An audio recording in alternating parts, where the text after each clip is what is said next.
Hello दोस्तों, स्वागत है आपका केडी हेल्थ टूर में। और आज की वीडियो में हम बात करेंगे एक बहुत ही इम्पोर्टेंट डिजीज़ के बारे में।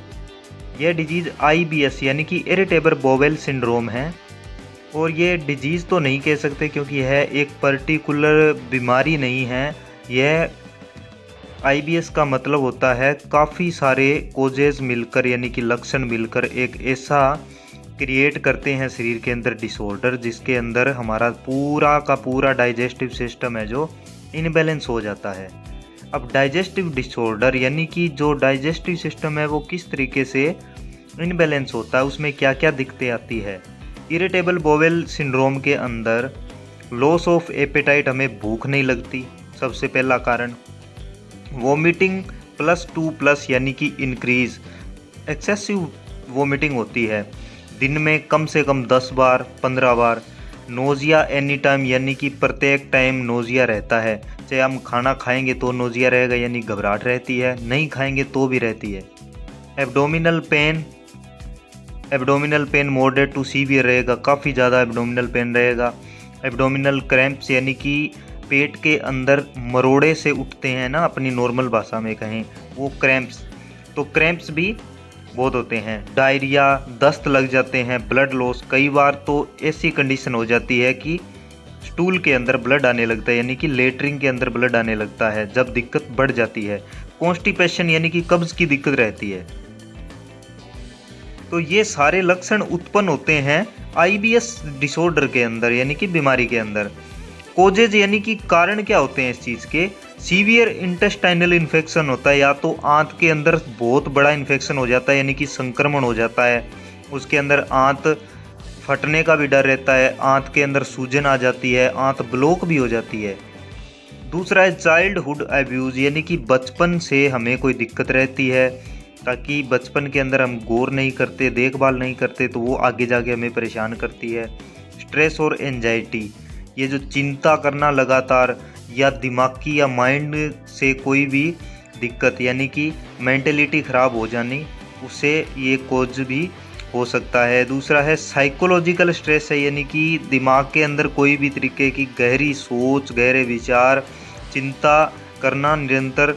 और इंटेस्टाइनल ऑब्स्ट्रक्शन मैंने बताया, ये आपको आंत के अंदर कोई भी रुकावट, चाहे वो एक्सीडेंटल केस की वजह से आई हो, चाहे वो इन्फेक्शन की वजह से आई हो।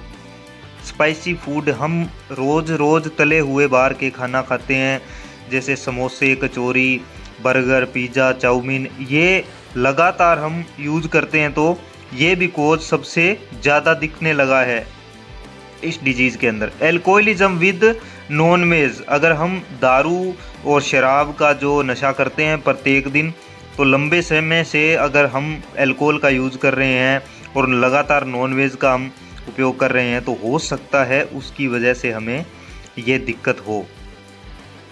तो हमें इस चीज़ से बचने के लिए ध्यान किस चीज़ का रखना है, यानी कि स्टे अलर्ट, हम किस चीज़ से ध्यान रख सकते हैं अपनी, तो आगे चलते हैं। वो है चेंज योर लाइफस्टाइल। आपको अपना जीने का जो तरीका है, खान पान का तरीका है, रहने का तरीका है, वो बदलना पड़ेगा आपको, है ना। चेंज योर लाइफस्टाइल यानी कि जो खान पान है आपका वो बदलना पड़ेगा। यानी कि अगर हम स्पाइसी फूड खाते हैं, एल्कोहलिज्म है, या नॉनवेज खाते हैं, हमें किसी भी प्रकार से हमें लगता है इससे दिक्कत होती है, तो उससे हमें उसी वक्त छोड़ना पड़ेगा अगर सही होना है तो। फूड मैनेजमेंट, खाने का विशेष तरीके से ध्यान रखना पड़ेगा। फूड मैनेजमेंट का है खाने का रख रखाव, खाने का देखभाल, खाने की टाइमिंग, कितना खाना लेना है, क्या खाने के अंदर लेना है, कितना सलाद लेना है। अभी आगे मैंने टॉपिक ऐड कर रखा है green salad with veg, green leafy vegetable green salad, खीरा, टमाटर, प्याज, नींबू, ऐसी चीज़ें हमें अधिकतर खानी है। वाटर ड्रिंक प्रॉपरली, पानी पीने के अंदर कोई कंजूसी नहीं बरतनी है, जितना पानी पियोगे उतना ज़्यादा सक्सेसफुल रहेगा इस बीमारी को ठीक करने के अंदर। कई बार हम पानी को लेकर बिल्कुल भी चिंता नहीं करते या बिल्कुल भी सीरियस नहीं होते, तो उससे भी हमें क्या है, बहुत सा नुकसान है जो उठाना पड़ता है। तो पानी पीने के लिए कोई भी कंजूसी नहीं बरतनी, फुल पानी पीना है। अब हम बढ़ते हैं ट्रीटमेंट एडवाइस की तरफ कि ट्रीटमेंट क्या हो सकता है, क्या लें कि हम IBS से है जो छुटकारा पा लें। तो एंटीस्पास्मोडिक दे सकते हैं, उसके अंदर मैंने टेबलेट ऐड की है, हो सकता है ये कैप्सूल के अंदर भी आए। ब्यूटाइज को पोलामाइन। इसको क्या है, हम अगर नहीं पढ़ सकते तो 2 वर्ड्स के अंदर हम डिवाइड कर सकते हैं। ब्यूटाइल्स को पोलामाइन के नाम किया जाएगा। ये क्या करेगा, रिलैक्स इंटेस्टाइनल मसल्स यानी कि जो अपने आंत की मसल्स होती है उनको रिलैक्स करता है, उनको संकुचन करता है, जिसके अंदर हमारा आंत में जितना भी इन्फेक्शन है, जितनी भी ऑब्स्ट्रक्शन है उसको हटाने का प्रयास करता है, ये हटाने का कार्य करता है, उसको साफ रखता है। तो हो सकता है इस बीमारी में हमें ये जो टेबलेट या ये जो कैप्सूल है हमें ये फ़ायदा दे। दूसरा है पाउडर। टेबलेट में भी आता है, ये पाउडर आता है ज़्यादातर। पाउडर होता है कौन सा, पॉलीएथिलीन ग्लाइकोल का।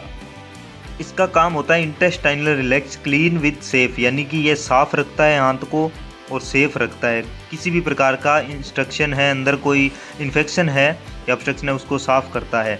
यूज़ कैसे करना है, हम इसको पानी के साथ इसको यूज़ कर सकते हैं, पाउडर को जूस के साथ कर सकते हैं, कॉफ़ी के साथ कर सकते हैं और चाय के साथ कर सकते हैं।